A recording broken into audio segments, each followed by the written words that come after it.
Las noticias, protagonistas y tendencias del momento con César Miguel Rondón en Conexión.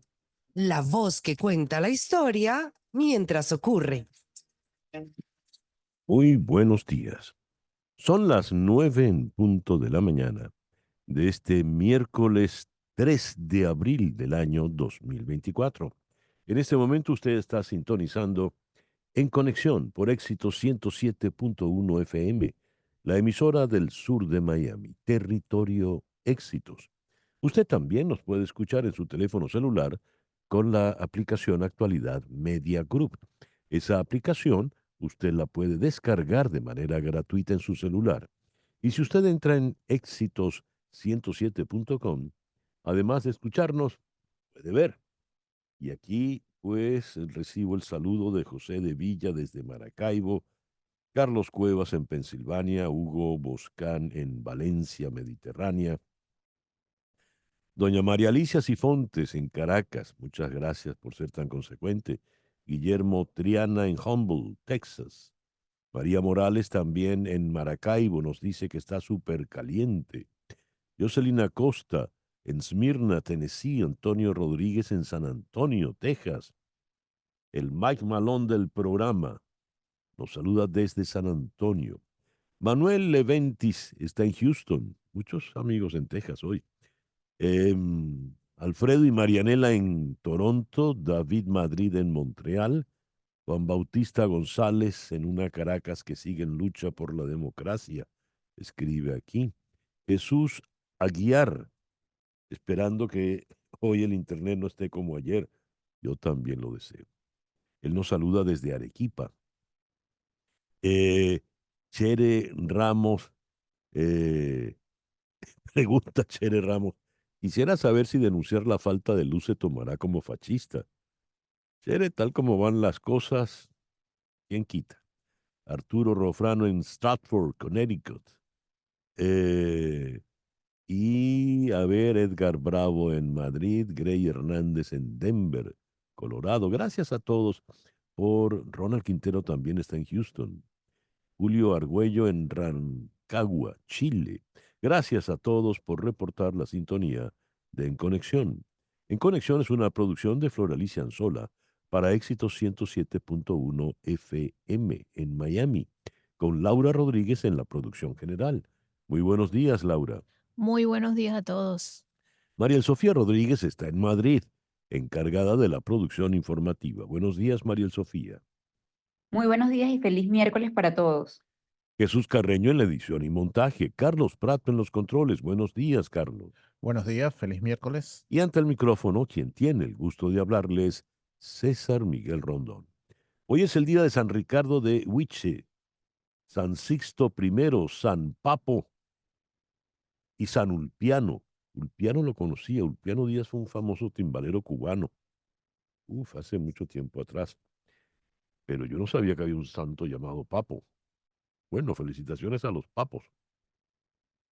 Y en el calendario astrológico de Enrico Mariani tenemos que desde las 5 de la madrugada la luna entró menguante en Acuario. La luna de Acuario es la luna de la innovación, la luna de las sorpresas, es la luna propicia para todo lo que tiene que ver con la electrónica, la informática, la computación, internet y demás.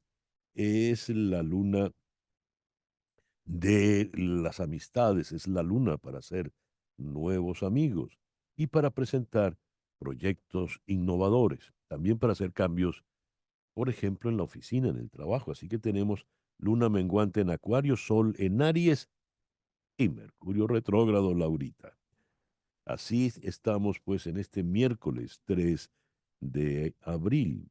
Hoy es el Día Internacional del Teléfono Móvil, porque la primera llamada desde un teléfono móvil o celular se hizo el 3 de abril de 1973. Hoy es también el Día Mundial del Arcoíris.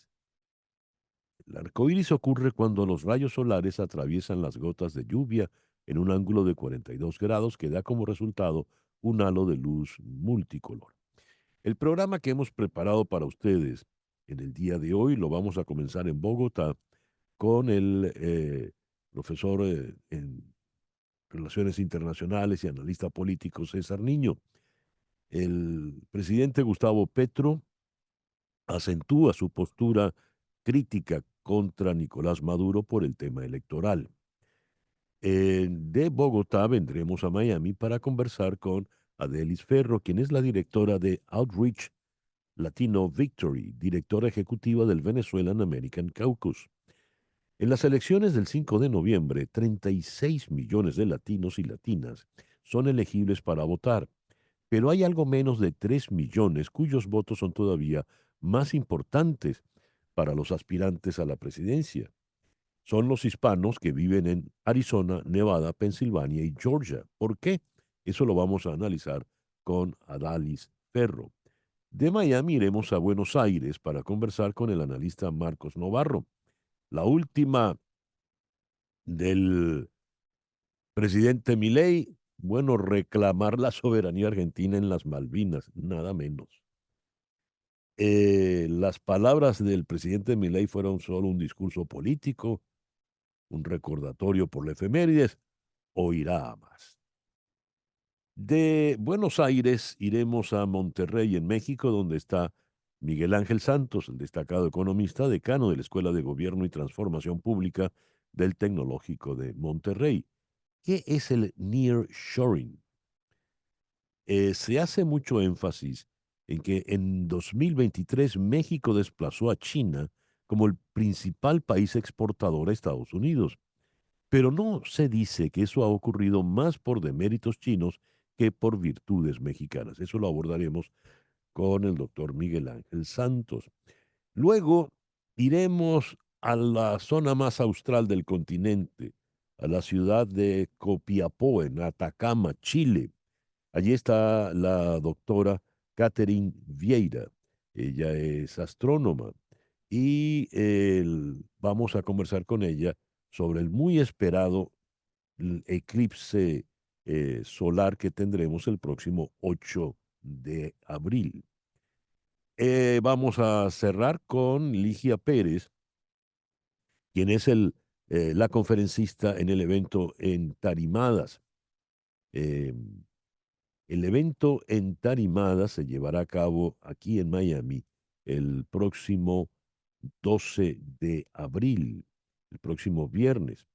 Es una iniciativa que busca desarrollar el estilo propio y las habilidades de comunicación de cada mujer hispana para impactar al mundo con sus mensajes, conocimiento e historia, potenciando así su desarrollo personal y profesional. Nuestro foro de hoy se lo vamos a dedicar a la crometofobia. Así es. ¿Usted no sabe qué es la crometofobia? Bueno, le voy a decir. La crometofobia es la fobia al dinero, el temor al dinero. Y eso, como usted comprenderá, es peligrosísimo. Nos van a acompañar la psicóloga clínica Giraldine Charaf desde Bogotá y Joana Alenzo, también psicóloga, desde Río de Janeiro. Ese es el programa que hemos preparado para ustedes para el día de hoy, miércoles 3 de abril. Yendo a las efemérides, según la Iglesia Católica, fue el 3 de abril del año 33 de nuestra era cuando fue crucificado Jesús de Nazaret. Asumimos que en ese momento cayó en día viernes, pero se supone que Jesús fue crucificado el 3 de abril del año 33. El 3 de abril de 1493, en Barcelona, los reyes católicos reciben con todos los honores a Cristóbal Colón. En 1803 nace James Gamble, fabricante de jabones y empresario británico-estadounidense, fundador de Procter & Gamble en 1837, julio, junto a William Procter. El 3 de abril de 1895 comienza el juicio por libelo a Oscar Wilde, que acabaría con el encarcelamiento del escritor por homosexualidad. El 3 de abril de 1896, en París, se da la primera exhibición pública de una película de Georges Méliès. Allá en Buenos Aires, el 3 de abril de 1905, se funda nada menos que el Boca Juniors. Hoy estaría cumpliendo 100 años Marlon Brando, uno de los actores fundamentales en la historia de Hollywood. Eh, On the Waterfront, un tranvía llamado Deseo, Viva Zapata, Julio César, por no hablar, por supuesto, de sus grandes actuaciones en El Padrino, que le valió un Oscar, El último tango en París y Apocalypse Now. Ganó el Oscar por El Padrino, pero lo rechazó. El 3 de abril de 1948, Estados Unidos firma el Plan Marshall, un programa de ayuda financiera para la reconstrucción de los países europeos devastados durante la Segunda Guerra Mundial. El paquete dio una ayuda inicial de 5.000 millones de dólares a 16 países europeos. Hoy está cumpliendo 57 años nuestra querida Gigi Zanqueta. Feliz cumpleaños, Gigi. Hace 35 años, tal día como hoy, debutó en Grandes Ligas Omar Vizquel con los Marineros de Seattle. El 3 de abril de 1991 falleció Graham Greene, un gran novelista británico, católico de formación. A él se le deben muchas obras importantes, entre ellas El fin de la fe. Y el 3 de abril del 2016 se publican los papeles de Panamá.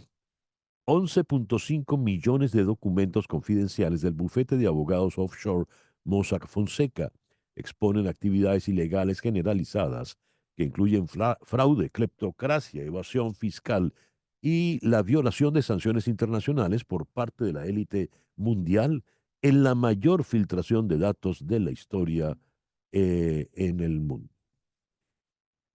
A ver, yendo al mundo de la música, el 3 de abril de 1897, a los 43 años, falleció, a los 53 años, falleció Johannes Brahms, compositor con un talento único para hacer melodías pegajosísimas. Eso lo hizo tan popular y lo hace a la fecha de hoy tan popular. Al fondo, la danza húngara número 5 en sol menor.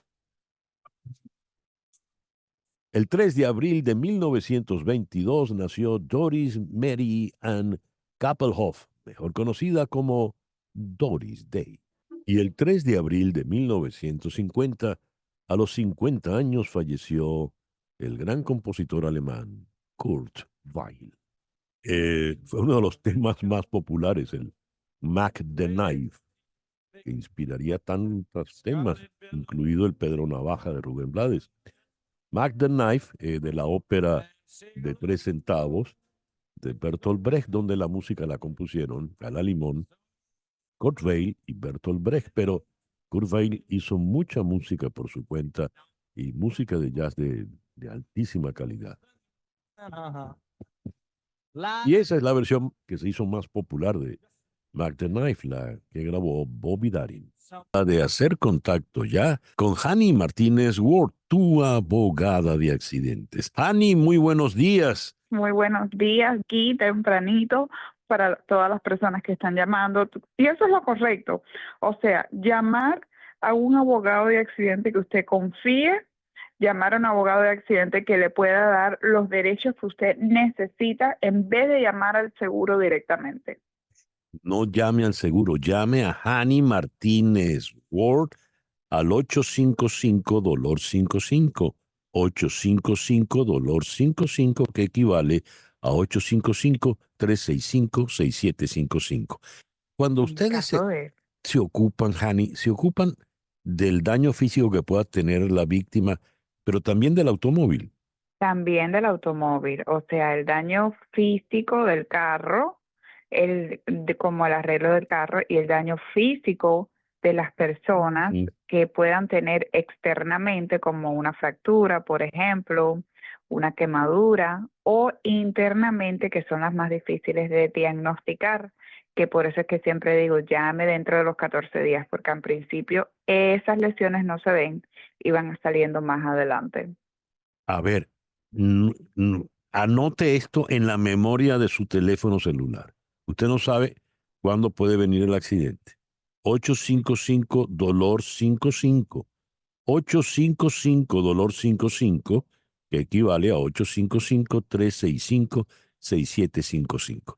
Y si el accidente lo tengo en la madrugada, espero al día siguiente para llamar. No, usted llame en ese momento que le vamos a poder ayudar. En mi oficina siempre vamos a responder nuestras llamadas y si es necesario guiarle durante ese proceso. Muy bien. ¿Algo más, Jani? Eso es todo. Estamos aquí desde tempranito. Podemos ir a su casa. Usted puede venir a nuestras oficinas o en 5 minutos vamos a poderle ayudar por el teléfono. Le vamos a decir si tiene caso o no y no tiene que pagar absolutamente nada. Nada. Absolutamente nada. 855-55. El teléfono de tu abogada de accidentes, Jani Martínez Ward. Muchísimas gracias, Jani. Muchas gracias. El editorial con César Miguel Rondón. Detener el fascismo en el mundo es una tarea impostergable por el bien de la humanidad, porque no solo se manifiesta en expresiones de odio, violencia y muerte, sino también en formas de fascismo económico, como el bloqueo criminal impuesto contra Venezuela. Esas son las palabras con las que Delcy Rodríguez, vicepresidenta ejecutiva de la dictadura venezolana, presentó ayer ante la Asamblea Nacional la ley contra el fascismo. Esta es una ley que tiene 30 artículos y que señala tener por objeto establecer los medios y mecanismos para preservar la convivencia pacífica y la tranquilidad pública. Proteger a la sociedad venezolana del surgimiento de cualquier expresión de orden fascista, neofascista o de similar naturaleza. Prohíben la práctica liberal, dice. Dicen que prohíben los tipos de mensajes como aquellos que promueven la violencia como método de acción política, reproduzcan la cultura del odio, denigren de la democracia y sus instituciones, promuevan la suspensión de derechos y garantías y exalten principios, hechos, símbolos y métodos del fascismo. El artículo 22, según leo en la reseña del País de Madrid, toda persona que solicite, invoque, promueva o ejecute acciones violentas como medio o vía para el ejercicio de los derechos políticos será sancionado con prisión de 8 a 12 años e inhabilitación política por el tiempo de la condena. Lo que es considerado fascismo en la ley también se constituye en un agravante de cualquier otro delito punible que las autoridades consideren que fue motivado por estas posturas o expresiones. El contrasentido de esta ley es que un gobierno absolutamente fascista por su práctica propone una ley fascista. Y en esta ley lo que está de bulto es el carácter represivo con que atacarán de ahora en adelante. Han insistido en que quieren castigar los hechos violentos del 2014, 2015 y 2017. Y esos hechos violentos, según el espíritu de los que redactan esta ley, léase, según el criterio del señor Maduro, la señora Rodríguez y demás, es que esas fueron manifestaciones fascistas. ¿Qué es lo que hay detrás de esto? Esas manifestaciones de esos años, entre los principales alentadores, estuvo la señora María Corina Machado con la propuesta de la salida. No les extrañe que 10 años después quieran, mediante esta ley, pues reprimir, cercar, limitar aún más el quehacer político de la señora Machado, toda vez pues que, como el agua, se les ha ido entre las manos. El régimen no da pausa, el régimen dictatorial va dispuesto con todo a aplastar, a acabar, a borrar del mapa cualquier disidencia política opositora. 9:22 de la mañana, una pequeña pausa y al regreso, las noticias más importantes de este miércoles 3 de abril. Esto es En Conexión por Éxito 107.1 FM en Miami. El hijo de Lucía Bosé, de quien tomó el apellido, y de aquel gran torero que fue Luis Miguel Domínguez.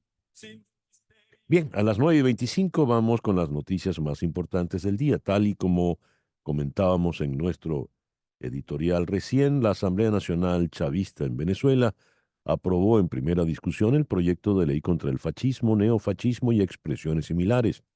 La decisión se tomó con el voto de la mayoría calificada del Parlamento ayer en la tarde del 2 de abril. El documento, introducido por la vicepresidenta ejecutiva de Venezuela, Delcy Rodríguez, contempla 4 capítulos y 30 artículos. La ley impondrá castigos a las organizaciones, a los organizadores de las masivas protestas antigubernamentales que tuvieron lugar a partir del 2014. La líder de la oposición, María Corina Machado, y sus aliados, muchos de ellos ahora en el exilio, estuvieron al frente de esas manifestaciones. El presidente Joe Biden y su homólogo chino Xi Jinping mantuvieron una llamada en el día de ayer en un intento por mantener abiertas las líneas de comunicación. La breve lectura de Estados Unidos enfatiza las prácticas comerciales injustas de China que perjudican a los trabajadores y familias estadounidenses, mientras que el resumen más largo de China dice que no se va a quedar de brazos cruzados en respuesta a los esfuerzos de independencia de Taiwán y sus políticas externas, es decir, de Estados Unidos. Ambas partes describen las conversaciones como sinceras.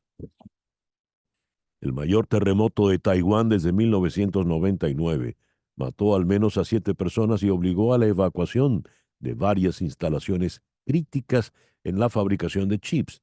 El terremoto de magnitud 7.2 destruyó edificios en el este de la isla y provocó alertas de tsunami en los países vecinos. Taiwán es el mayor productor mundial de semiconductores, cuya fabricación depende de condiciones precisas y es extremadamente vulnerable incluso a vibraciones mínimas. Los empleados han comenzado a regresar al trabajo, aunque el incidente resalta los riesgos de construir uno de los productos más vitales del mundo en una falla geológica. California y Japón, otros 2 centros de la industria tecnológica, también son regiones sísmicas activas. Las principales potencias, incluidos los Estados Unidos, criticaron duramente a Israel por un ataque aéreo que mató a trabajadores humanitarios en Gaza. El presidente Biden encabezó la condena diciendo que estaba indignado y desconsolado, mientras que el primer ministro británico dijo que la situación en Gaza era cada vez más intolerable. El incidente, que Israel ha dicho que no fue intencional, ha ampliado el abismo entre el país y sus aliados, aunque, como señaló el corresponsal militar del Haaretz en Tel Aviv, al mundo se le había acabado la paciencia con Israel incluso antes del ataque. El primer ministro Benjamín Netanyahu tuiteó una rara declaración de arrepentimiento, diciendo que las fuerzas de defensa de Israel están llevando a cabo una investigación rápida y transparente y haremos públicos nuestros hallazgos. La administración Biden se enfrenta a un plazo de 15 días sobre Venezuela que amenaza con poner a los demócratas de Florida en aprietos mientras intentan lograr avances entre los votantes latinos. En octubre, la administración firmó un acuerdo con el presidente venezolano Nicolás Maduro para levantar temporalmente las sanciones petroleras a cambio de que el país celebrara elecciones más libres en julio. Pero desde el principio Maduro no cumplió su parte del trato. Su tribunal, cuidadosamente elegido, prohibió a la candidata opositora María Corina Machado poder competir contra él. Según informó The Wall Street Journal, la administración Biden se inclina contra la idea de volver a imponer sanciones de la era Trump, citando preocupaciones de que Venezuela recurra a China o Irán en busca de inversiones, así como preocupaciones por el aumento de los precios del gas, a pesar de que solo una pequeña fracción proviene de Venezuela, y la preocupación por una mayor migración de venezolanos antes de las elecciones presidenciales en Estados Unidos. The Washington Post, por su parte, advierte que los funcionarios estadounidenses están considerando cambiar los pagos por petróleo de dólares a moneda local o a un acuerdo de trueque de petróleo por gasolina o diésel. Donald Trump aprovechó su evento de campaña en Michigan en el día de ayer para denunciar lo que llamó el baño de sangre fronterizo de Biden, centrándose en el caso de una joven asesinada por alguien que, según los funcionarios de migración, había ingresado ilegalmente al país. Trump afirmó que habló con la familia de Ruby García, quien, según las autoridades, fue asesinada por un hombre que ingresó ilegalmente a Estados Unidos. Pero la hermana de García, que actúa como portavoz de la familia, dijo que Trump y su campaña no se han puesto en contacto con ella ni con otros familiares inmediatos y reprendió el intento del candidato presidencial republicano de hacer que el caso forme parte de sus llamados a tomar medidas enérgicas en la frontera. Comillas, siempre se ha tratado de inmigrantes ilegales, dijo Mavi García, la hermana de Ruby, la víctima. Eso lo dijo a la estación de noticias local, Target 8. Continúa ella. Nadie habla realmente de cuando los estadounidenses cometen crímenes atroces. Y es un poco impactante que él, Donald Trump, simplemente menciona el tema de los ilegales. Solo de los ilegales. Hasta aquí las noticias más importantes del día de hoy. Vamos con nuestra primera entrevista. El presidente colombiano Gustavo Petro criticó el pasado lunes la descalificación por parte del gobierno venezolano de la candidata opositora María Corina Machado. Dijo que era un golpe antidemocrático y manifestó críticas sin precedentes al gobierno de Maduro. En la nota de prensa dicen gobierno izquierdista aliado. Por lo visto ya no es tan aliado. ¿A qué obedece este cambio en la actitud del presidente Petro?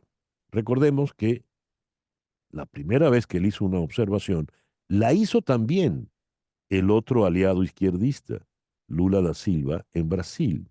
Y además estamos hablando no solo de los aliados izquierdistas, entre comillas, sino de los vecinos más importantes e influyentes. A ver, ¿qué es lo que está en los planes, en los cálculos del presidente Gustavo Petro? Vamos a Bogotá. Allí está el profesor, doctor en Derecho Internacional y experto en temas de seguridad y geopolítica, César Niño. César, muy buenos días. Muchísimas gracias por atendernos. César, buenos días a ti, muchas gracias por la invitación y como siempre un gusto conversar contigo. A ver, ¿qué ¿cuál es la estrategia del presidente Petro? ¿Qué hemos de leer detrás de esos ataques muy directos, nada velados, contra Nicolás Maduro? Bueno, varias cosas, César. La primera es que es cierto que la administración de Gustavo Petro ha intentado desmarcarse un poco del viejo fantasma que se le ha rotulado por ser uno de los amigos ideológicos del régimen de Nicolás Maduro. Y por supuesto, esto ha sido una manera y una forma bastante tardía, hay que decirlo, no de la reacción del presidente Petro. El presidente Petro reacciona condenando la descalificación de María Corina Machado tan solo el lunes de esta semana y no lo hizo desde el principio. Eso también muestra que de alguna forma los cálculos políticos y los cálculos de toma de decisión están basados en buena parte para este caso puntual con una posición casi que personal y poco una posición de Estado. Si hubiera sido una posición de Estado, hubiera sido desde el principio una condena como lo hizo, inclusive Boric en Chile, Lula en Brasil, inclusive los vecinos, como tú mencionabas en la introducción de nuestra conversación. ¿Por qué algo personal? ¿Qué ocurrió para que fuera esa reacción que tú calificas de personal, César? Bueno, hay varias cosas, César, y lo primero es que, para que nuestra audiencia esté al tanto, se ha descubierto también que hay una infiltración y un espionaje ilegal por parte del régimen de Nicolás Maduro en Colombia en la cacería de opositores, en la que la inteligencia de Venezuela ha contratado miembros del ELN, del grupo guerrillero y terrorista colombiano ELN, así como ha contratado a integrantes del Tren de Aragua, de esta banda criminal organizada de gran calado en América Latina, para cazar opositores en Bogotá y en Santiago de Chile. Eso ha habido un silencio estruendoso, valga la paradoja, ¿no? Un silencio estruendoso de Sí. las autoridades colombianas sobre este tema, lo cual ha llevado a que la opinión pública también le exija respuestas al presidente Petro sobre su posición. El Ujú. presidente Petro lo que ha hecho es condenar, por supuesto, diciendo que la persecución política a la oposición en Venezuela es un asunto antidemocrático. Insisto, creo que está en lo cierto, sin duda alguna. No obstante, es verdad también que es una forma en la que nos dimos cuenta que la Cancillería colombiana mandó una nota de protesta a la Cancillería venezolana, en la que efectivamente califica o más bien llama la atención sobre que se hagan unas elecciones justas y transparentes. El canciller venezolano dice que Colombia se ha metido en asuntos internos de Venezuela. Esto, digamos que no es nuevo en la tensión entre Colombia y Venezuela. Lo novedoso es que sea el presidente Petro quien sea el protagonista de estas tensiones, pero también es verdad que su reacción fue tardía, toda Ujú. vez que la reacción tardía responde seguramente a entender que el presidente Petro está gastando su capital político en política exterior. Sus preocupaciones son más Ya. en la región de Medio Oriente que en la región del vecindario. A ver, el canciller venezolano es una especie de oxímoron, ¿no? Porque Sí. el diplomático se entiende, es un ser que ha de conciliar, ha de negociar siempre, y el canciller que tiene Venezuela, pues es todo lo contrario, es un camorrero de esquina, no, Mm. lejos de apaciguar, llega siempre con el yesquero para echar más candela. Así es. Y fue muy fuerte contra eh, Colombia. Pero ya Mm, antes, el señor Maduro, que también fue canciller, aunque nunca fue diplomático, se había ido de bruces mm, ante la pasividad de lo que él consideró eran los gobiernos izquierdistas de América, mm, y no los mencionó, pero llegó a definir ese silencio, como de izquierda cobarde, a lo ujú, cual ujú. el presidente Petro se dio por aludido Sí. y dijo: no hay izquierda cobarde. Eh, ¿A qué obedeció en primer lugar, el ataque de Maduro, y por qué fue Petro el que se dio por aludido? Bueno, porque fue en últimas, digamos, Petro se ha aludido del comentario de Nicolás Maduro porque fue la nota diplomática de la semana pasada, del Ujú, martes pasado, en el que efectivamente la Cancillería advierte de unas elecciones que pueden estar en entredicho la democracia. Y Nicolás Maduro, sabemos muy bien que tiene unas formas de diplomacia de micrófono, como se conoce en relaciones internacionales, ujú, sobre todo en la política exterior venezolana, en la que sus formas de interactuar con el vecindario son a través de los micrófonos, de las cámaras, y por supuesto, la forma de interactuar del presidente Petro ha sido a través de los trinos por X. ujú. Eso también marca un poco los talantes y los tonos discursivos y narrativos de ambos líderes. También es cierto, César, que para darle un poco de continuidad y hilo a estos episodios de ataques personales entre presidentes, recordemos que hace unos días el presidente Pedro también tuvo un encontronazo y se fue de lanza en ristre en respuesta también a una ofensiva que hace el presidente Milei de Argentina. Esto Ujú. también lleva a un episodio nuevo de una escaramuza diplomática, tanto así que la Cancillería venezolana, perdón, la Cancillería colombiana Ujú. llama a consultas a su embajador en Buenos Aires. Es una suerte como de rompimiento de relaciones y se restablecen 24 horas después. Esto lleva a Ya. algo, César, y es que América Latina, incluyendo Colombia, por supuesto, Venezuela y la región, tiene una política exterior lo suficientemente personalista y peligrosa. Los Ya. personalismos se han apoderado de las formas de conducción de la política exterior. Y es que la política exterior se desdibujó del interés nacional para ser cada vez más precisa en el interés personal.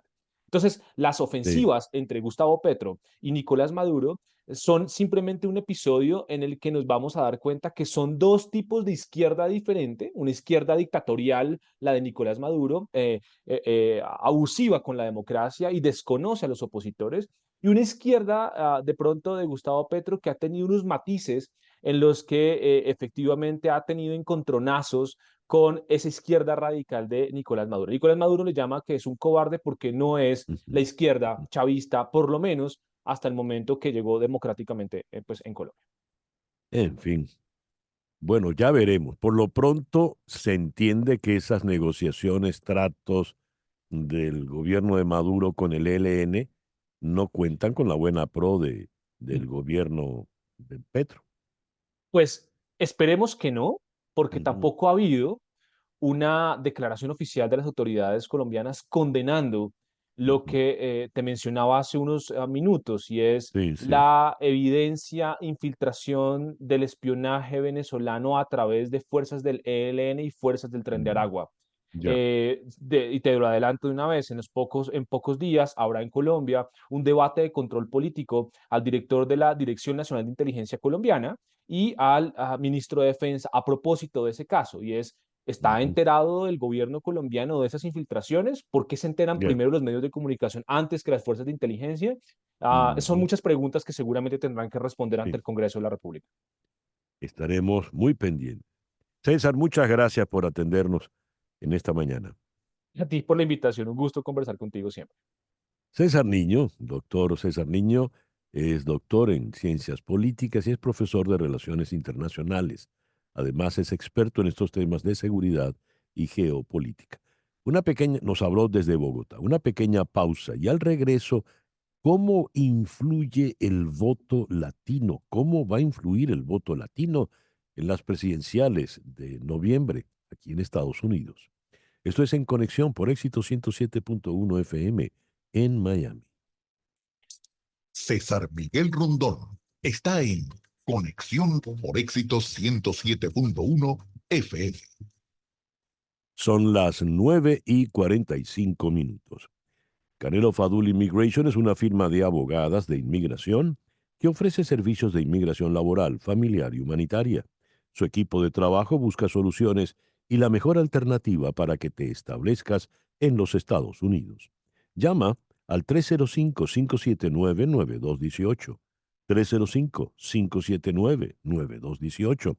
Di que llamas de mi parte y la primera consulta será gratis. También puedes escribir a inmigraya@canelofadul.com. Canelo Fadul Immigration, reputación, confiabilidad y efectividad. Leo lo siguiente. En las elecciones del 5 de noviembre, para elegir al próximo presidente de Estados Unidos, 36 millones de latinos y latinas son elegibles para votar. Pero hay algo menos de 3 millones cuyos votos son todavía más importantes para los candidatos presidenciales.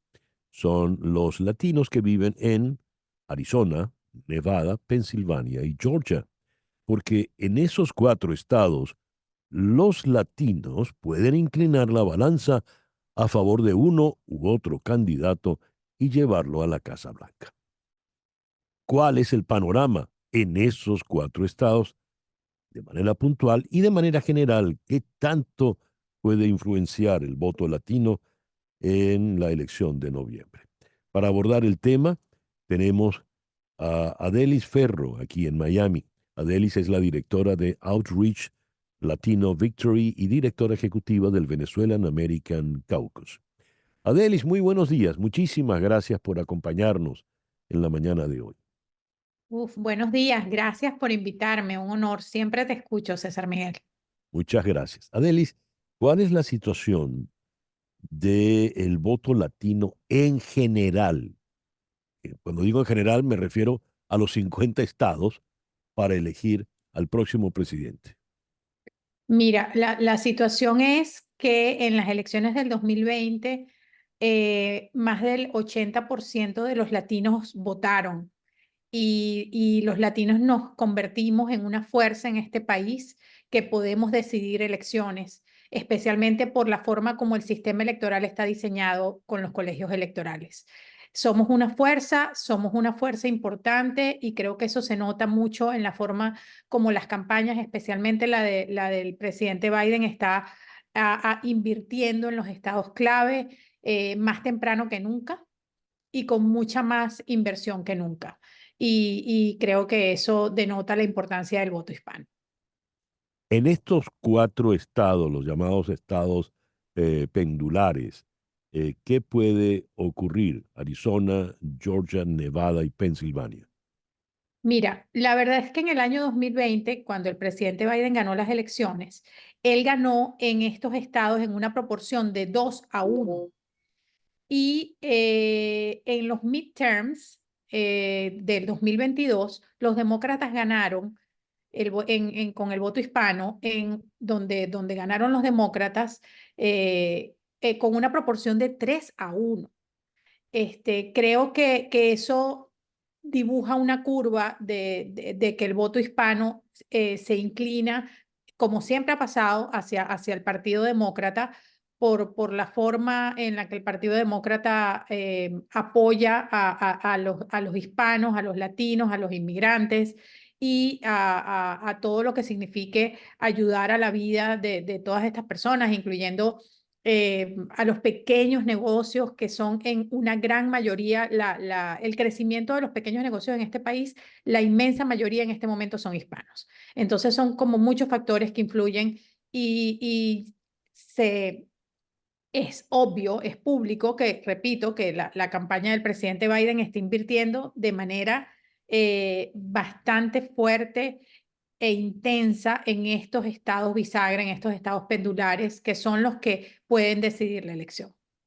Mas no así en el estado de Florida, donde Hasta hace 2 días. pareciera que el voto latino funciona distinto.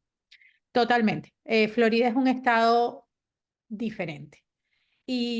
Pero digamos que hasta hace 2 días, quizás había una forma de ver a la Florida y con la decisión que el lunes tomó la Corte Suprema del Estado con respecto a la marihuana, a los derechos reproductivos de la mujer y a la prohibición del aborto a partir de las 6 semanas, y tomando en cuenta que cuando se recogieron las firmas, más del 50% de las firmas o aproximadamente el 50% era de personas republicanas que firmaron la petición de poner los derechos reproductivos de la mujer en la boleta de votación. Y con lo que pasó en los midterms y con los últimos resultados que se han obtenido en el estado de la Florida en elecciones especiales, creo que la campaña incluso lo dijo, que ahora Florida entraba en juego. No es fácil. En el estado de la Florida las cosas son totalmente diferentes a todos los otros estados donde el voto latino es crucial, pero creo que viraron su mirada hacia Florida, acaban de nombrar a las personas que se van a encargar de la campaña en Florida, están abriendo oficinas en Florida y creo que el juego cambió un poco en Florida, se va a poner mucho más interesante. El hecho de votar el 5 de noviembre por el tema reproductivo, ¿de qué manera puede afectar puntualmente en la elección ya ulterior por el próximo presidente? Mira, tú sabes bueno, y tú lo sabes mucho mejor que yo, en política todo cambia de un día a otro, pero si tú me preguntas hoy, yo creo que, y poniéndolo en palabras simples, aunque no es tan simple, hay un candidato que Ujú. no apoya y que el candidato Trump, que públicamente se ha vanagloriado de ser él quien eliminó por el nombramiento de los jueces en la Corte Suprema Roe versus Wade, que era la decisión que protegía el aborto mientras el embarazo no es viable. Ahora bien, ese mismo candidato se ha pronunciado a favor de una discusión para una prohibición nacional del aborto en los Estados Unidos. Sus palabras, no las mías.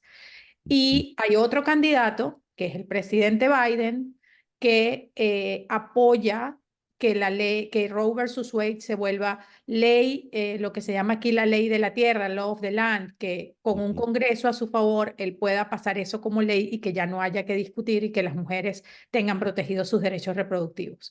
Que creo que es importante decir rapidito, César Miguel, que lo que se busca no es propiciar el aborto. Lo que se busca no es que las personas aborten, muy por el contrario, lo que se busca es mayor ayuda y mayores fondos a las organizaciones que informan y ayudan a las mujeres a tener métodos anticonceptivos seguros, confiables y que la mujer pueda tomar decisiones sobre su salud reproductiva junto a su médico dentro de la ley.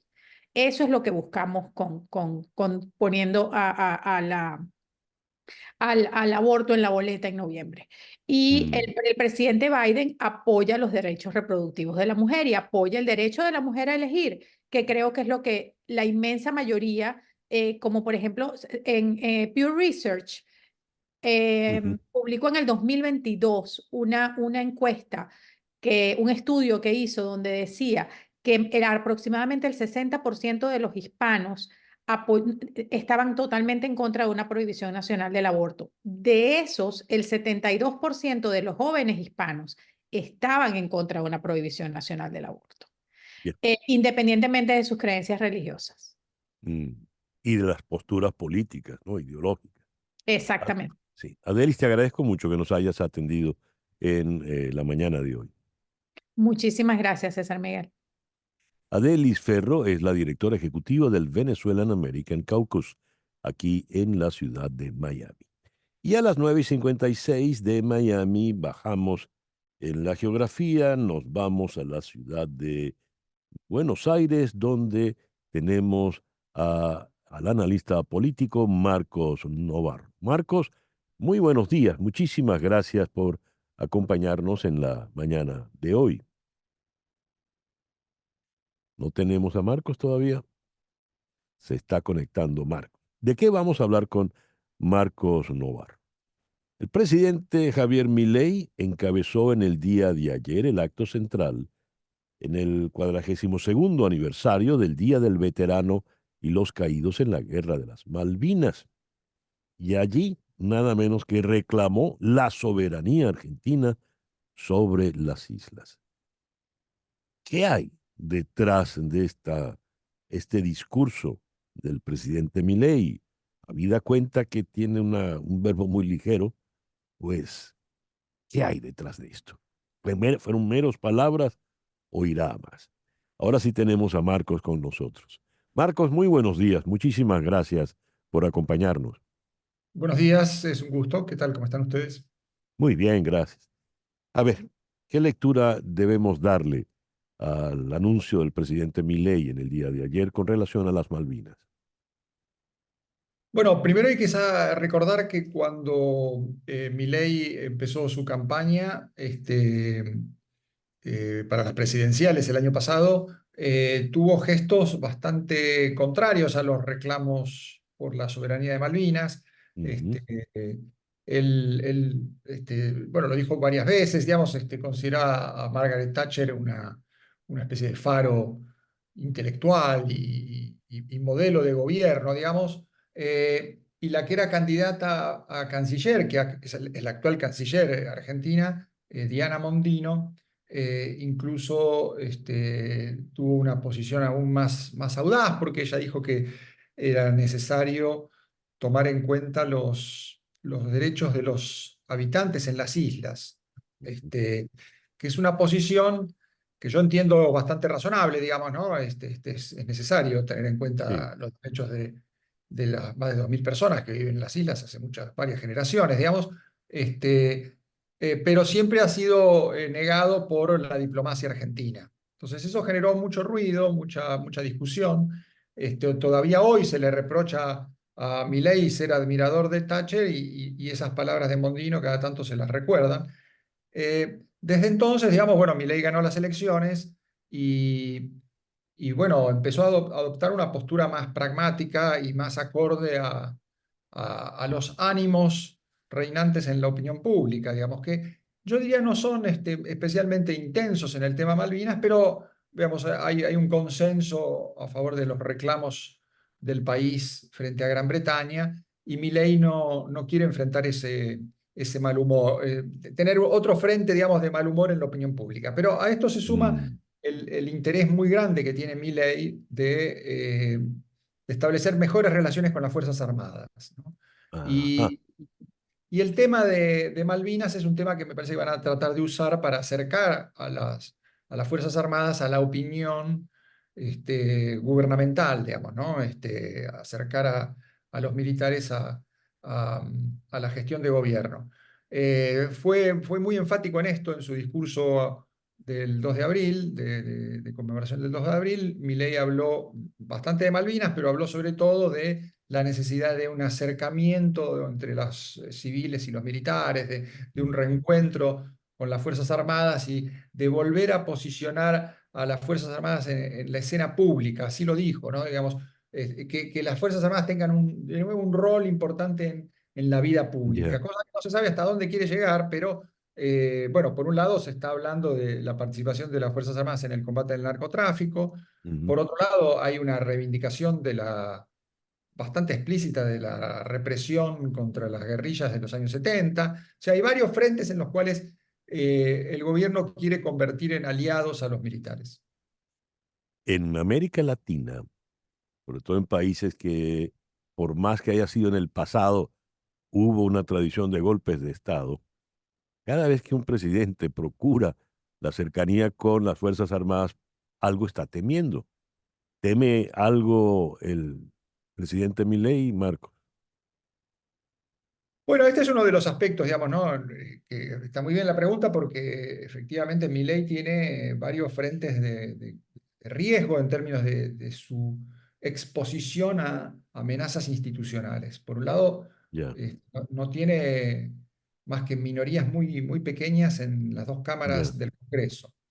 Y por lo tanto está a tiro de una votación de 2/3 para iniciar el juicio político, digamos, ¿no? O sea, ujú, no reúne un tercio de votos ya, seguros para evitar un juicio político. Por otro lado, tampoco tiene un control del Poder Judicial. ujú, La Corte Suprema tiene un aliado en la Corte Suprema de 4 miembros y ahora está tratando de sumar dos jueces a la Corte Suprema para disputar la mayoría, sería 3 contra 3, digamos, ¿no? Entonces está tratando de reequilibrar eso, pero eso le va a llevar mucho tiempo, digamos, ¿no? Mientras tanto, la Corte Suprema no es favorable al gobierno y tampoco, por lo tanto, va a intervenir para defenderlo.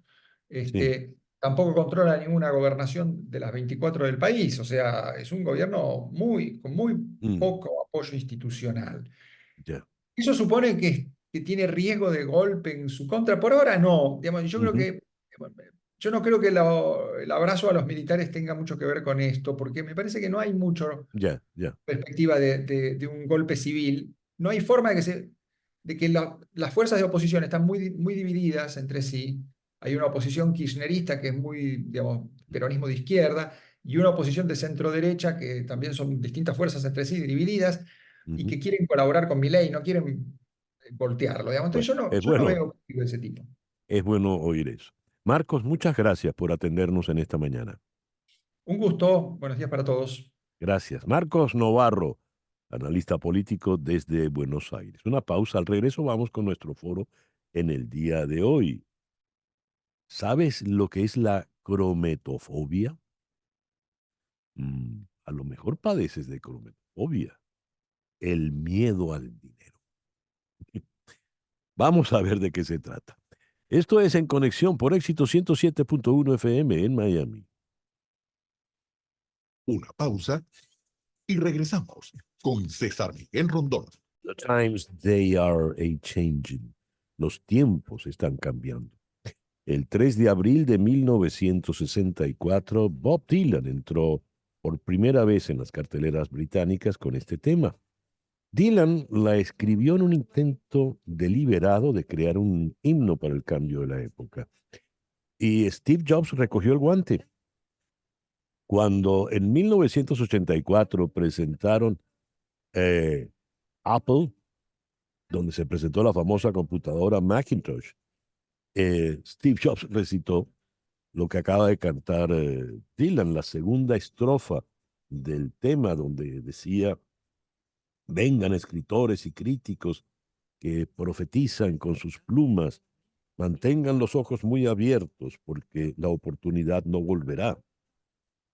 No se apresuren al hablar porque las ruedas están girando.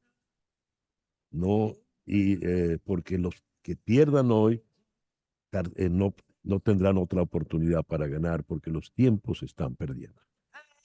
Están cambiando, perdón. Changing. Y bien, con Dylan lo dejamos atrás para ocuparnos de la crometofobia. ¿Había usted escuchado una palabra como esta con semejante cacofonía antes? ¿Qué es la crometofobia? Pues tenemos a dos expertas que nos van a ayudar a entender el asunto. En la ciudad de Bogotá está la psicóloga clínica Geraldine Sharaf.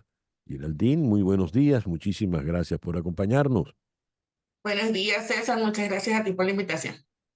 Y en la ciudad de Río de Janeiro está la también psicóloga clínica Joana Alenzo. Joana, muy buenos días. Gracias por acompañarnos. Buenos días, César Miguel. Gracias a ti. A ver, ¿qué es la crometofobia? ¿Qué tipo de fobia es esa? Comenzamos con Geraldine. Fíjate, la crometofobia es lo que pudiéramos llamar una fobia específica, así como podría ser a volar o a la sangre o a los ratones, ¿sí? Es un tipo de fobia específica que tiene que ver específicamente, valga la redundancia, con el manejo del dinero. No tiene que ver con la adquisición, tiene que ver con cuando ya lo tengo, cómo lo gasto, si no lo gasto, cómo lo manejo. Me gustaría oír tu opinión, tu punto de vista, Joana. Bueno, sí, exactamente es eso. Es una fobia bien específica relacionada con el tema del dinero. Generalmente está más relacionada con cómo lo gastamos, miedo a gastar el dinero, pero en general es como miedo con respecto a la relación que tiene la persona con el dinero en sí. Pero miedo a gastarlo porque no lo tengo, porque me costó mucho conseguirlo.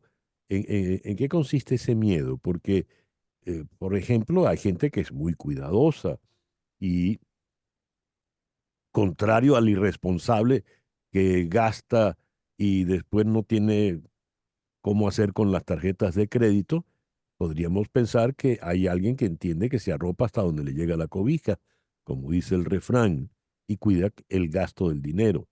Ese segundo es padece de esta crometofobia, es un crometófobo. Le pregunto a Geraldine. No, digamos que las personas que pueden ser diagnosticadas, aunque aún este no es un diagnóstico oficial ni por la OMS, digamos, en los organismos de la psicología aún no se ha reconocido como una fobia específica. Digamos que las personas que tienen crometofobia son aquellas que tienen un temor irracional al manejo del dinero, lo tengan o no. Puedes tener, puedes estar ganando bien, puedes estar, digamos, cómodo, tener la oportunidad de pagar todos tus gastos, pero no lo haces porque esa, digamos, la acción de gastar genera una ansiedad irracional, un miedo irracional que paraliza a las personas. Dame un ejemplo de eso, Geraldine, por favor.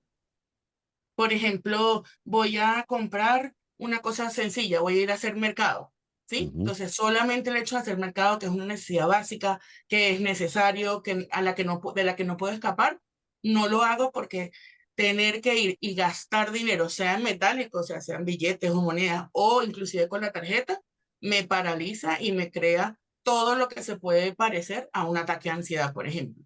Dios. Con palpitaciones, sudoración excesiva, sensación de imposibilidad de hacerlo. Wow. De manera tal de que es como, por ejemplo, el que padece de vértigo, que no puede acercarse a la baranda o a la ventana y ver hacia abajo. Y eso le produce un cuadro de mucha angustia. Entonces, eso es lo que le pasa al crometófobo. ¿Y eso es por qué se da? Le pregunto a Joana Alenzo. Bueno, a ver, hay diferentes teorías sobre cuál es el origen de una fobia en general. puede haber una situación traumática relacionada inclusive con el objeto fóbico, o puede inclusive tener que ver con herencia genética, inclusive, de una herencia de mucha ansiedad en el entorno o de nuestros familiares, y desarrollamos alguna fobia específica, que en este caso sería al tema del dinero.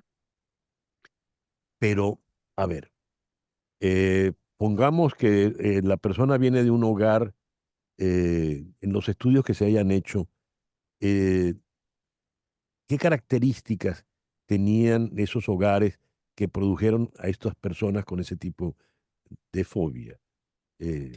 Joana.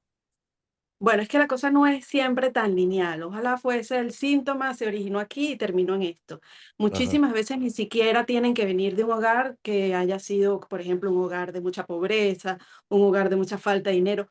No necesariamente eso te va a garantizar, bueno, es que por eso es que tengo la fobia tal específica. A veces el síntoma de alguna manera como que se desvía y es como una forma de distracción incluso de lo que está originando ese síntoma.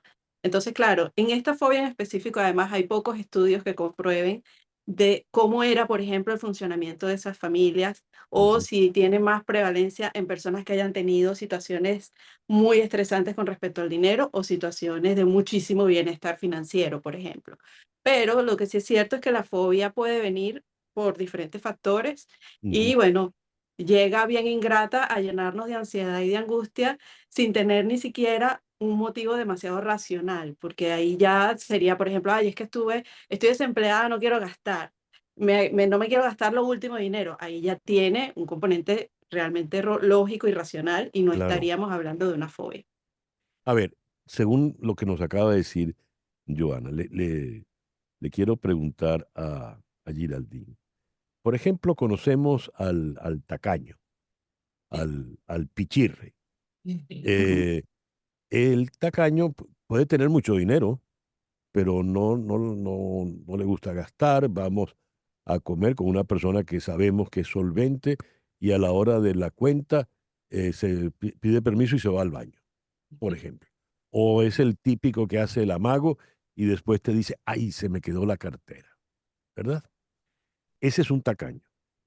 ¿El que padece la crometofobia es un tacaño o es un tacaño más severo?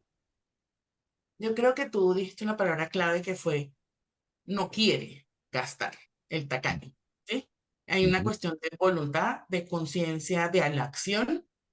La persona que padece de esto que llamamos crometofobia, tal vez ni siquiera va a ir a comer contigo, ¿sí? O sea, si se ve en esa situación, se ve imposibilitado, de verdad, físicamente, hay una correspondencia física de imposibilidad de manejar el dinero, de gastarlo. No tiene que ver con su deseo ni con la voluntad, sino con la posibilidad que tiene de gestionar las emociones que le genera gastar dinero, ¿sí? Entonces no es una situación de quiero o no quiero, o de un pensamiento en el que puedo tomar una decisión. El crometofóbico no puede ni siquiera decidir. Ya. ¿Y este crometofóbico, ya que de fobia se trata, tiene alguna aversión física con el dinero? ¿Le cuesta manejarlo, manipularlo? Así sea la tarjeta de crédito, Giraldine. Sí, digamos, por los estudios que se han hecho, aunque no son muchos, como decía Joana, solamente el hecho de manipularlo ya le genera una reacción física similar a la que le puede generar una persona, no sé, que le tiene fobia a las arañas y la ve. Que, no sé, sudoración, temblor, sensación de que se va a desmayar. Solamente manejarlo, sea en metálico o sea inclusive en la tarjeta de crédito, cualquier cosa, o ver la aplicación en el celular, cualquier cosa que implique el manejo de dinero le genera los mismos síntomas que le puede generar a una persona que tiene otro tipo de fobia específica. ¿Y cómo se cura esta crometofobia, Joana? Bueno, en general las fobias se trabajan principalmente con terapia cognitivo-conductual. Se plantea, por ejemplo, hacer pequeñas aproximaciones, una desensibilización sistemática que se llama. Y entonces, por ejemplo, hay terapeutas que tratan de entrenar al paciente para que vaya haciendo gastos pequeños.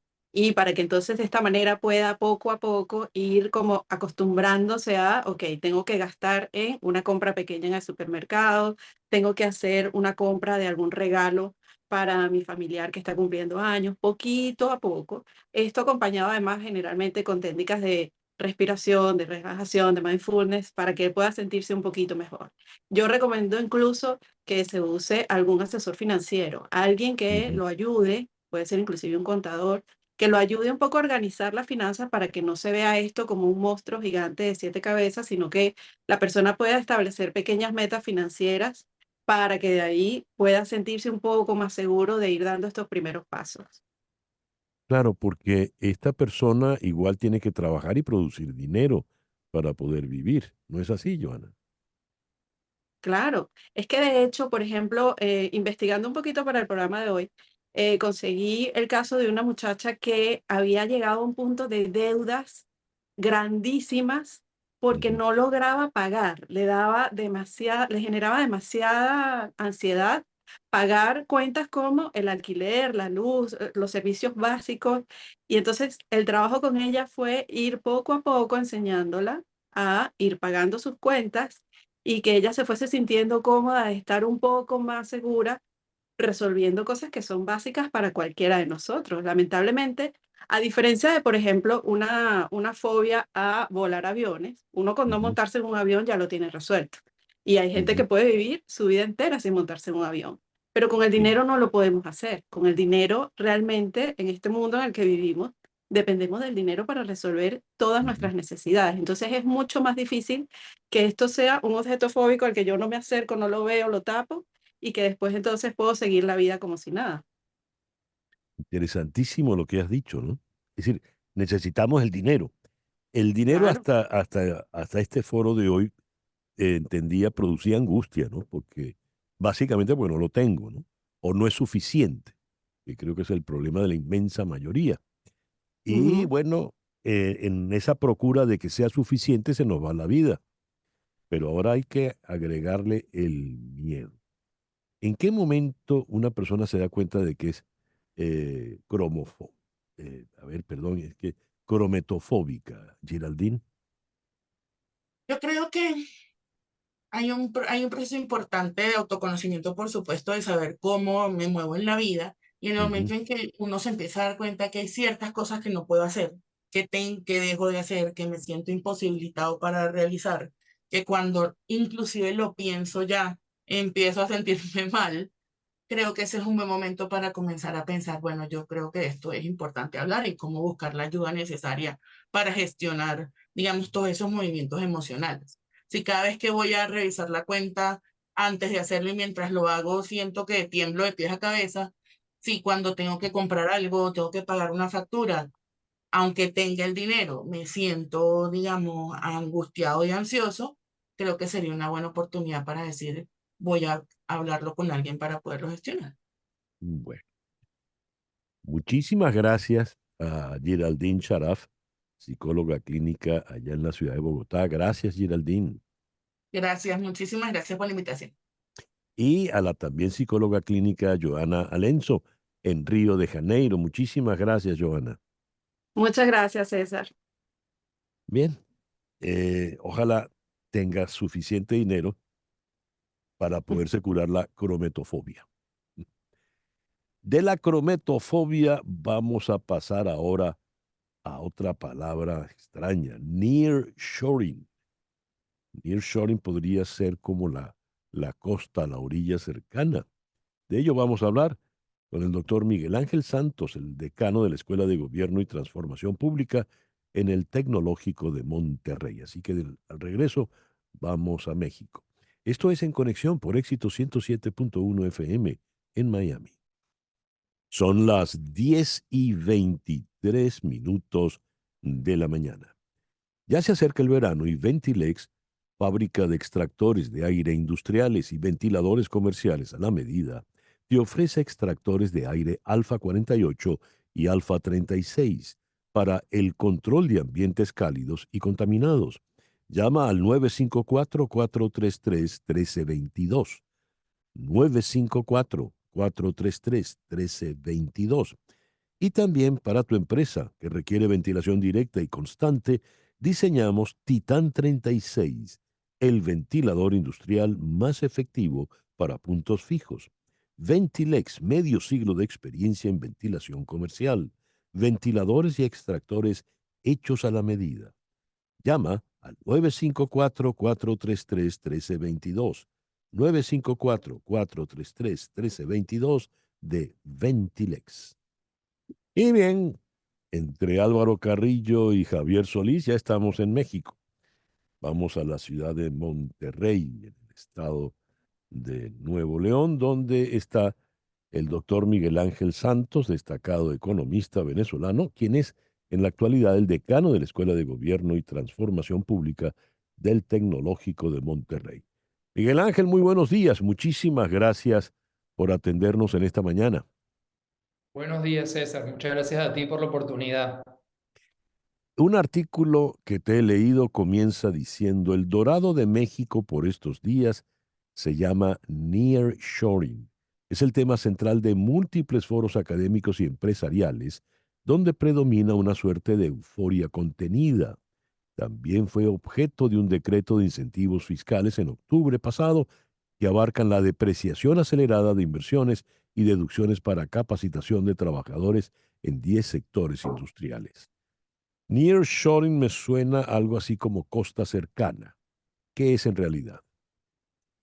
Bueno, César, nearshoring es un concepto que existía desde hace mucho tiempo, pero ha tomado mucha relevancia a partir de las interrupciones en las cadenas de suministro que ocurrieron durante la pandemia y que, como tú sabes y muchos oyentes han sufrido, se prolongaron hasta mucho después de la pandemia. Esas interrupciones y caídas de inventario de suministros llevaron a muchas compañías a pensar que tenían una dependencia excesiva en insumos que venían del lejano oriente, específicamente de China, e inició un movimiento buscando reducir los riesgos asociados a tener los proveedores tan distantes que se manifestaron de manera muy clara en el COVID, buscando trasladar ya sea el producto completo o parte de una cadena de producción a un país que quede relativamente cercano, que esté en el mismo uso horario, que quede a una distancia menor, en la que los costos de transporte sean menor, y en este caso que traiga un riesgo implícito menor de posibilidades de interrupción. Eso es lo que se conoce como nearshoring. Eso pone en un lugar privilegiadísimo a México si hablamos de surtir, por ejemplo, Estados Unidos. Correcto, por eso yo digo que ese es el dorado de estos días en México, porque muchas de esas inversiones, digamos, México es un país que tiene un centro norte muy bien conectado con Estados Unidos, integrado ya a muchas cadenas de suministro de Estados Unidos y con unos tratados de libre comercio firmados y renovados con los Estados Unidos recientemente que lo ponen en una posición privilegiada. Miguel Ángel, entre los productos más cotizados, necesarísimos de la economía de estos tiempos están los semiconductores. Hubo un terremoto ayer en Taiwán, extraordinario 7.5 creo, en la escala de Richter. Y resulta que Taiwán, que es el que más produce semiconductores, necesita una estabilidad total. El menor golpe en la mesa complica el problema. Y entonces los semiconductores se hacen en Taiwán, pero también en Japón y también en San Francisco, que son zonas sísmicas todas. México produce esos semiconductores, por ejemplo.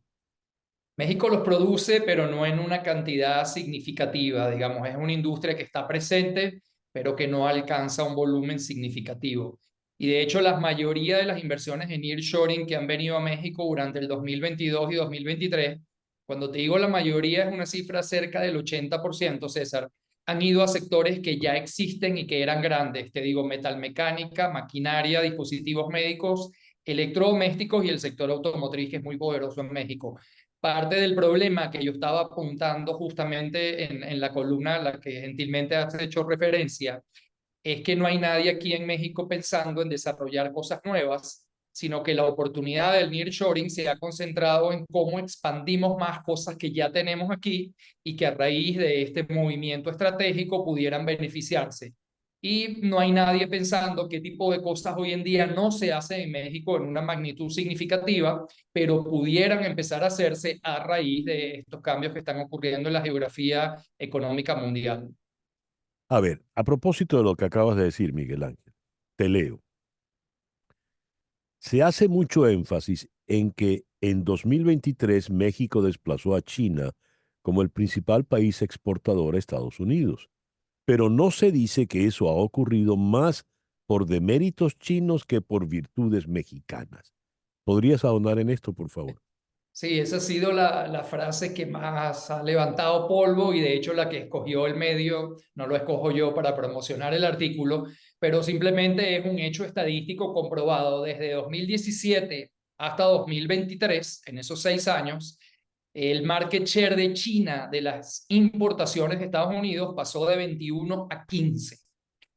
Pasaron de un quinto a 15%, o sea, Estados Unidos sí ha reducido de una manera significativa, 6 puntos porcentuales de 21 representan casi un 30%, el grado en el que sus importaciones dependen de China. El grado de captura del mercado mexicano de esas importaciones en ese mismo periodo, 2017-2023, pasó de 15 a 16. Entonces, ¿qué te quiero decir? Que México en esos 6 años, ha ganado un punto porcentual de 15, o sea, sí ha crecido aproximadamente 5%, pero claro, pasa a ser el mayor importador, el mayor país con mayor proporción de importaciones de Estados Unidos, no porque haya crecido mucho, era 15 en 2017 y acaba de llegar a 16 en 2023, sino porque la de China cayó de 2021, de 21 a 15%. Entonces, en realidad sí, México, es verdad que México es el primer socio hoy en día o el país del cual Estados Unidos importa más hoy en día, es verdad. ¿Eso ha ocurrido porque México ha aumentado significativamente su market share en ese mercado? No, eso ha ocurrido porque China ha perdido una cantidad significativa del mercado con un conjunto muy amplio de países que han ganado proporciones pequeñas, como es el caso de México. ¿Y a qué obedece esto? ¿Negligencia gubernamental, malas políticas, mala planificación de las políticas públicas? ¿Dónde estaría el inconveniente, Miguel Ángel? Fíjate, hay 2 inconvenientes. El primer inconveniente, César, es que traer más producción. Fíjate, yo estaba en un par de foros de nearshoring en donde le preguntan a la gente cosas y hacen estas nubes de palabras que tú conoces bien. Y en todos los foros de nearshoring a los que yo he ido, las 3 o 4 palabras más grandes del mapa son electricidad, energía, agua y capital humano. O sea, ahí no sale exportaciones, crecimiento, nuevas industrias, innovación. La gente lo que está es preocupada porque si tú te quieres traer una cantidad muy significativa de industrias, bueno, esas industrias van a jalar corriente, si no son intensivas en el uso de energía, van a necesitar capital humano, muchas de ellas van a necesitar agua, y ahí es donde yo digo que esta oportunidad, César, si la va a aprovechar el sector privado por su propia cuenta, que es lo que ha estado ocurriendo hasta ahora, las plantas han invertido en expandir su capacidad, claro, va a tener un techo muy bajo, porque necesita un gobierno preocupado primero porque se aproveche la oportunidad y eso requiere una provisión de bienes públicos mucho más amplia de la que existe hoy en día. Otro punto del artículo con el que la gente se ha familiarizado es que tú estás en foros donde se habla de nearshoring y los billones de dólares que van a llegar y se va la luz. Eso a mí me ha pasado en Monterrey 2 veces, cosa que me parece extraordinariamente sintomático de lo que está pasando. El segundo peligro de que el gobierno no se meta en esto de lleno es que se aumente la desigualdad significativamente. ¿A dónde están yendo las inversiones que hasta ahora han llegado a México en nearshoring? Bueno, están yendo a los estados principales donde ya existe el ecosistema productivo. Está yendo a Ciudad de México, a Nuevo León, a Jalisco y a Chihuahua. Y bueno, si nadie se sienta a pensar qué modelos de negocio pudieran llegar a Chiapas, a Oaxaca, a Veracruz, a Guerrero, lo que va a ocurrir es algo que ya ocurrió aquí en México cuando México firmó el GATT en 1986, cuando se firmó el Tratado de Libre Comercio en 1994, que se observa una ampliación muy significativa y acelerada de la brecha entre los estados del centro-norte y los estados del sur. Y eso, como tú lo sabes bien, porque tú y yo venimos de donde venimos, tiene sus riesgos políticos. Como decía Amartya Sen, nadie está dispuesto a defender un sistema del que no deriva ningún beneficio. Entonces, si uno lo deja de su cuenta, el dinero va a ir a donde existe el ecosistema, donde ya está dada la infraestructura, y eso va a acentuar las desigualdades, cosa que me parece peligroso, por decirlo menos. Como última pregunta, Miguel Ángel, ¿esto ha formado parte de alguna discusión política ahora que están en campaña electoral para cambiar el presidente? No, hay temas que ocupan más la campaña electoral, que no sé si peguen o no peguen, pero son los que yo veo. Es, el tema seguridad es un gran tema aquí en México. De hecho, leí ayer una cifra espantosa, que es que ya van 50 candidatos a alcaldías y gobernaciones asesinados, todos en el caso Dios. en particular. Que me parece impresionante. Entonces, esos temas ocupan más la urgencia y esto de lo que estamos conversando tú y yo, César, es un tema mucho más difícil desde el punto de vista político de colocar en el Sí. contexto de una campaña electoral. Lo único que hizo el gobierno de AMLO en relación con nearshoring es pasar este decreto donde dan descuentos fiscales a los que inviertan aquí. De nuevo, es insuficiente porque no aumenta la provisión de bienes públicos, entonces las empresas invierten más en lo que ellas pueden invertir, líneas de producción, capacitación, pero no tienen bienes públicos para funcionar. Y segundo, está el riesgo que yo te comentaba de la desigualdad, pero no ha sido un tema predominante en la campaña electoral, lo Sí. trae más el sector privado, como se dice aquí, en muchos foros, y por eso digo que hay cierta euforia. No lo veo yo como un tema preponderante en la campaña electoral. Miguel Ángel, muchísimas gracias por atendernos en el programa de hoy. Muchas gracias a ti por la oportunidad y te estoy atendiendo desde tu lugar natal, desde Ciudad de México. Muchísimas gracias, Miguel Ángel, desde Un Ciudad abrazo, de César. México. Miguel Ángel Gracias por la Santos, oportunidad. destacadísimo economista venezolano, es ahora decano de la Escuela de Gobierno y Transformación Pública del Tecnológico de Monterrey. Las noticias de este momento en Conexión Radio. Aunque solo podamos ver el eclipse total del Sol el 8 de abril durante unos minutos, las empresas están aprovechando el tema para el mercadeo de sus productos. Sacan así provecho de este evento celestial único en la vida, ofreciendo obsequios o descuentos divertidos con el tema del eclipse. Algunos artículos incluso vienen con gafas para ver el eclipse, gafas gratuitas. Los alimentos con formas circulares y las marcas con nombres de temática espacial se están convirtiendo en comida popular para estos días. Krispy Kreme tiene un donut especial para el eclipse solar total. Moon Pie está promocionando kits de supervivencia para eclipses solares. Pizza Hut ofrecerá pizzas grandes por $12 el lunes en una oferta denominada Total Eclipse of the Hut. En fin, ya que hablamos del eclipse, ¿por qué es tan importante este? Vamos a Copiapó, en la región de Atacama, en Chile, donde está la doctora Catherine Vieira. La doctora Vieira es académica investigadora del Instituto de Astronomía y Ciencias Planetarias de la Universidad de Atacama.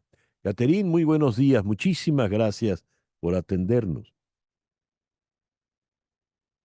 No, tienes que activar el audio, Catherine, lo tienes en mute. Muy buenos días y muchas gracias por la invitación. A ti por atenderla. ¿Qué tenemos para el próximo lunes 8? Básicamente un eclipse total de sol que va a ser observado en Canadá, Estados Unidos y México.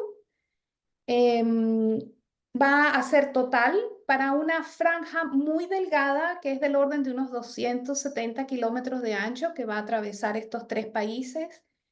Por ejemplo, en Canadá, Montreal, Ottawa y Toronto van a poder observarlo.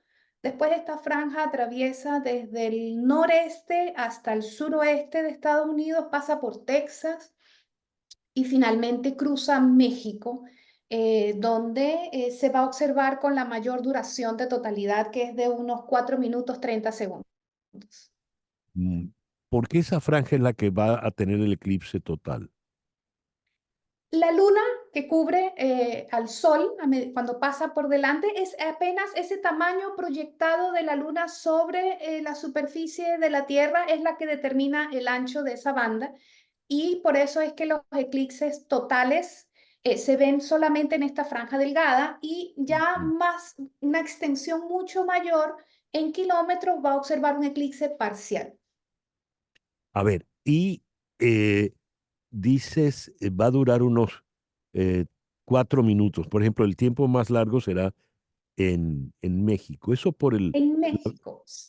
Ajá, y eso es... Efectivamente, digamos, por las circunstancias del eclipse son tales que la mayor duración va a ocurrir, entiendo, en la localidad de Nazas, en el estado de Durango, en México. Allí va a durar 4 minutos 30. En otras localidades va a durar un poco menos. Por ejemplo, en Miami, donde están ustedes, va a ser un eclipse parcial con una cobertura del 56%.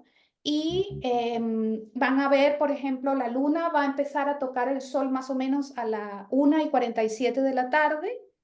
El máximo de parcialidad va a ser a las 3 de la tarde y el evento se va a terminar a las 4:13 de la tarde. Entonces, dependiendo de en qué área te encuentres, vas a observar el eclipse con distintas fases, puede ser parcial, o si estás dentro de la banda de totalidad, vas a ver el eclipse total, pero con distintas duraciones. Pero en general el promedio para este evento es de unos 4 minutos.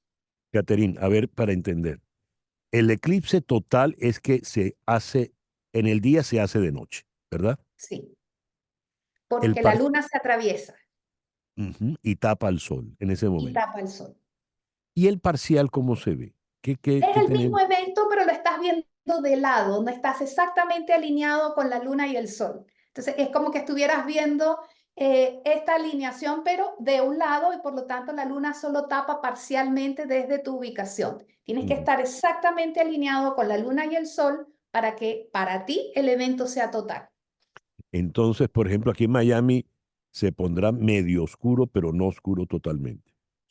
Y no mucho en realidad, porque para que se note visiblemente la oscuridad en una eclipse parcial, probablemente la cobertura tiene que ser del orden de un 90%.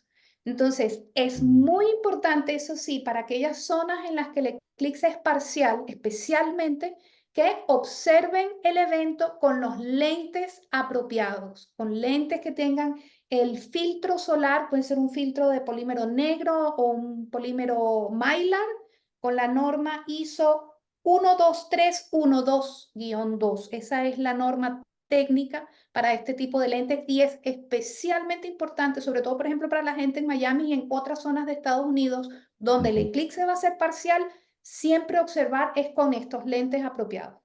¿Puedes repetir la fórmula, la denominación, por favor, La Catherine? norma ISO 12312-2 o 12312-2. Muy bien. Muchísimas gracias, Catherine, por habernos atendido en el programa de hoy. Muchas gracias a ustedes. La doctora Catherine Vieira es académica, investigadora del Instituto de Astronomía y Ciencias Planetarias en la Universidad de Atacama. Nos habló desde Copiapó, allí en la región de Atacama, en Chile. Una pequeña pausa y ya regresamos. Esto es En Conexión por Éxito 107.1 FM en Miami. Éxito 107.1 FM. Esta noche a las 9 en TVV Network, en Análisis Semanal, Jessica Morales moderará Conversados Especialistas, un tema que interesa e impacta a todos los que vivimos en este país. ¿Hacia dónde va el mercado inmobiliario en los Estados Unidos? Ese es el tema central, así que a las 9 de la noche, Jessica Morales en Análisis Semanal por TVV Network. ¿Hacia dónde va el mercado inmobiliario? El próximo viernes 12 de abril, es decir, el viernes de la semana de más arriba, tendremos el evento Entarimadas. ¿Qué es Entarimadas? Vamos a conversar con una de las conferencistas de este evento y una de sus organizadoras, Ligia Pérez. Ligia, muy buenos días. Buenos días, ¿cómo estás, César? Un placer estar acá. Muchísimas gracias por atender la invitación. Ligia, ¿qué es Entarimadas? Entarimadas es un proyecto que nace demasiado amor y emoción por ayudar a las mujeres hispanas a trabajar, mejorar y capacitarse en sus habilidades comunicacionales para poder encargarse y conquistar las tarimas de su vida. Este es un proyecto que nació como un simple grupo de WhatsApp donde muchas mujeres querían trabajar sus habilidades comunicacionales para volverse conferencistas, speakers, y fue evolucionando después de cada reunión, de cada encuentro, y nos dimos cuenta que cada tarima de nuestra vida es una tarima que podemos conquistar. Y ahora estamos haciendo este lanzamiento de la comunidad absolutamente formal de mujeres en tarima a través del evento de Entarimadas. Y el lanzamiento está siendo un proceso muy, muy bonito en donde lo que queremos es aportar a la mujer habla hispana a que pueda adueñarse de cada una de las tarimas de su vida y conquistarlas con absoluta confianza. Ligia, ¿qué entiendes por las tarimas de su vida? Bueno, Ponme un ejemplo de una mujer que tenga tarimas que ella quiera coronar. bueno, generalmente entendemos que tarima es un escenario y ya, Exacto, y listo. exacto. Y ahí quedamos, esa es la tarima. Pues resulta y acontece, César, que todas tenemos y todos tenemos tarimas distintas en nuestra vida. Esta es una tarima, este espacio en el que yo estoy comunicándome contigo es una tarima.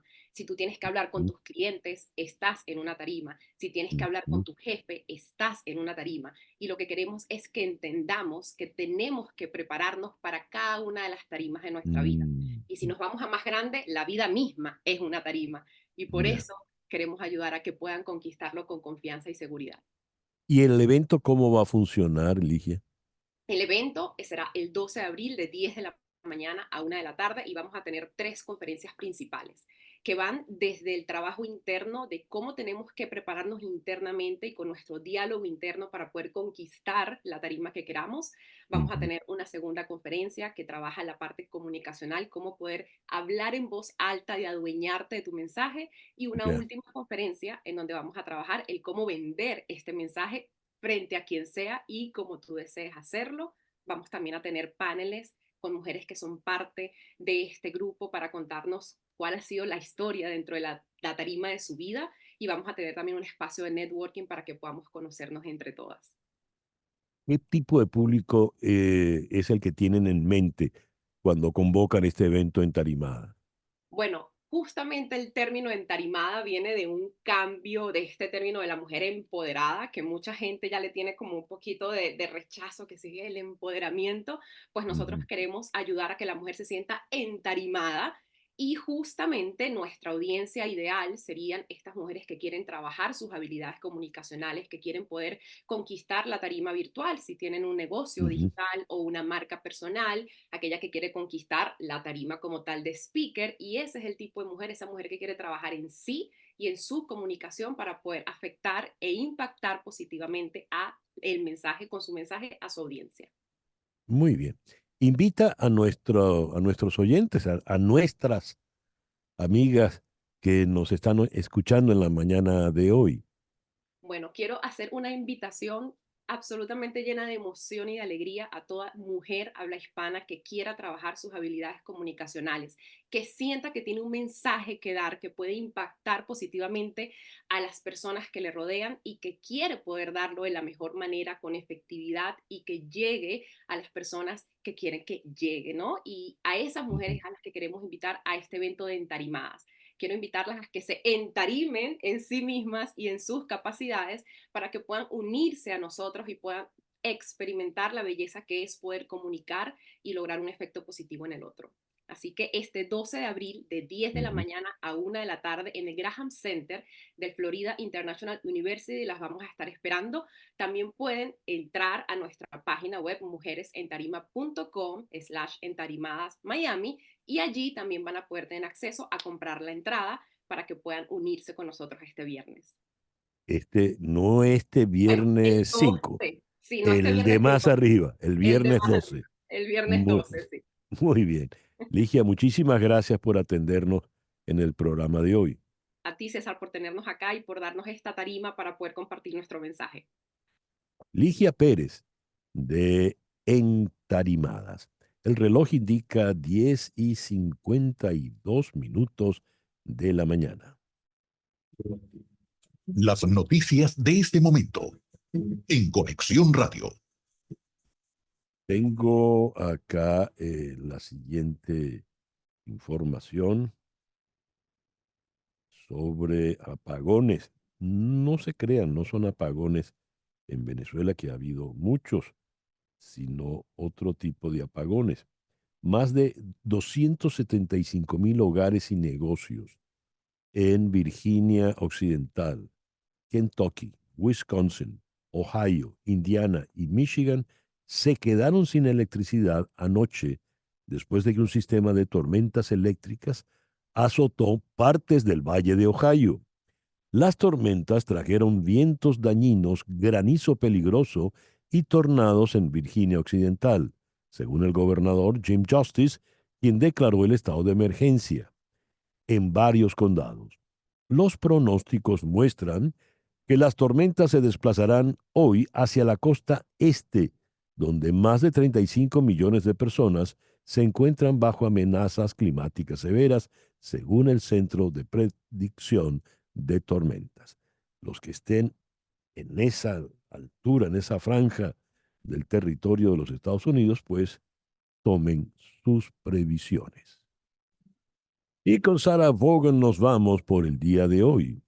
En Conexión fue una producción de Flor Alicia Anzola para Éxito 107.1 FM, con Laura Rodríguez en la producción general, Mariel Sofía Rodríguez en la producción informativa, Jesús Carreño en edición y montaje, Carlos Prato en los controles y ante el micrófono, quien tuvo el gusto de hablarles, César Miguel Rondón.